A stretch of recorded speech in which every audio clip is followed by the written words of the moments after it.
Ya, Tisa, baru saja nih sekitar 5 detik yang lalu saya merasakan gempa susulan kembali. Ini agak sedikit lebih keras dibandingkan dengan sebelumnya yang saya rasakan ya. Cuman saya belum bisa memastikan berapa magnitudonya, apakah lebih kecil atau lebih besar dari gempa awal yang menimpa kawasan ini, yaitu magnitudo 5,6. Saya harus agak menjauh dari bangunan dulu, Tisa, sebentar. Dan juga jauh dari pohon. Kita boleh live-nya geser ke sana? Oke. Saya akan coba menjelaskan. Jadi saat ini untuk proses evakuasi sudah dihentikan karena untuk cuaca di sini juga mendung, ditambah tadi sempat hujan juga, sehingga proses evakuasi dan juga pencarian terhadap 34 warga yang diduga masih tertimbun ini dihentikan untuk sementara waktu dan akan dilanjutkan untuk besok paginya. Nah, yang Anda orang pada bubar saksikan saat ini merupakan kondisi terkini di mana warga dan juga tim gabungan yang kemudian juga turut dalam proses evakuasi dan pencarian terhadap warga yang terdampak ini baru selesai melakukan proses pencarian. Ini sudah ditutup kembali. Anda bisa lihat, karena memang untuk proses evakuasi akan dilanjutkan kembali besok pagi, mengingat cuaca dan juga penerangan ya. Kalau malam hari ini terkendala penerangan sehingga akan dilakukan pada besok pagi. Nah, yang bisa saya gambarkan juga, Tisa, mungkin saya tidak bisa terlalu mendekat ya untuk ke daerah bangunan karena tadi saya baru merasakan adanya gempa susulan. Ini cukup kencang sekali. Kalau Anda bisa bayangkan dampak dari gempa ini berkekuatan magnitudo 5,6, kameramen saya Dani Martin akan menunjukkan kepada Anda dampak kerusakan bangunan. Ini yang bisa Anda lihat, Tisa dan juga Alfat. Ini rusak total bangunan di salah satu titik terparah terjadinya gempa di wilayah tempat saya mengabarkan saat ini. Ini yang Anda lihat di sebelah kiri ini merupakan sekolah yang tidak tersisa lagi ya. Tinggal ada puing-puing bangunan akibat gempa berkekuatan magnitudo 5,6.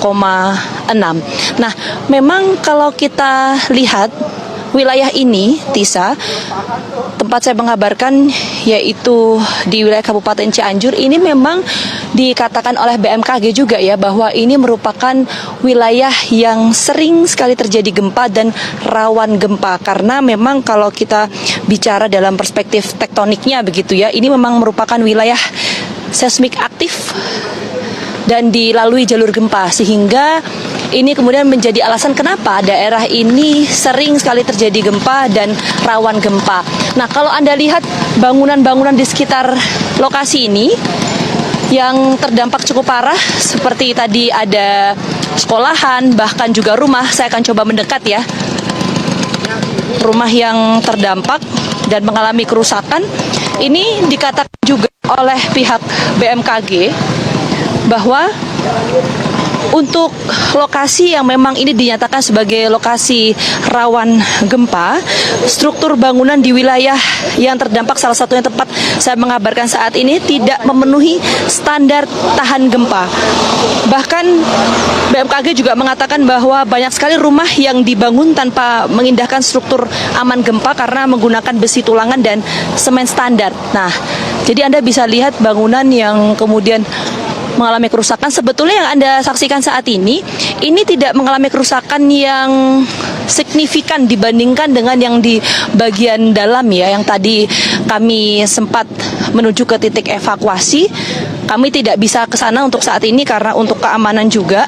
Tapi inilah kondisi pasca gempa berkekuatan magnitudo 5,6, tidak hanya mengakibatkan adanya korban jiwa, kemudian juga kerusakan bangunan, tapi juga Anda bisa lihat bahwa perekonomian bisa dikatakan lumpuh total. Karena kalau Anda lihat di sekitar sini, Tisa, ini memang lokasi atau daerah yang banyak sekali pertokoan, kemudian banyak sekali warga yang berjualan terpaksa harus tutup, tidak bisa berjualan, sehingga ini juga berdampak terhadap perekonomian mereka. Tisa? Vita, tadi Anda katakan kemungkinan masih ada 34 orang yang tertimbun.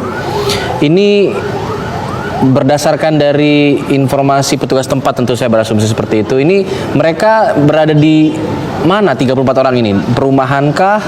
Atau sekolah tadi Anda katakan? Atau apa? Iya betul, memang kalau informasi terbaru yang tadi kami dapatkan dari pihak RW setempat mengatakan bahwa sejauh ini ada 34 orang yang diduga masih tertimbun. Ini di pemukiman warga. Lokasinya kalau dihitung dari saya berdiri, Alfat, di sini, itu kurang lebih sekitar 1 kilometer, jadi di ujung sana.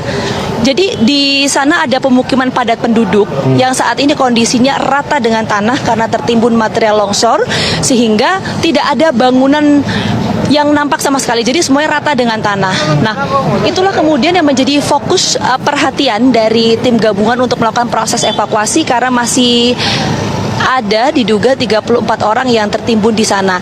Yang menjadi kendala juga dalam proses evakuasi saat ini adalah soal cuaca. Nah, makanya kan tadi saya katakan Alfat bahwa ini untuk evakuasi tengah dihentikan karena kondisi tadi sempat hujan dan penerangan yang minim karena sudah mau malam hari. Dan ini seperti yang Anda lihat, ambulans ini yang berdatangan ini hampir setiap 5 menit sekali, Alfat. Jadi Anda bisa bayangkan kemudian bagaimana situasi di sini. Tapi saya belum bisa memastikan ya, ambulans ini apakah kemudian membawa korban dalam kondisi seperti apa, ini masih kita tunggu nanti informasi dari pihak terkait, Alfat. Baik, terima kasih Gina Vita atas laporan Anda langsung dari Desa Cugenang.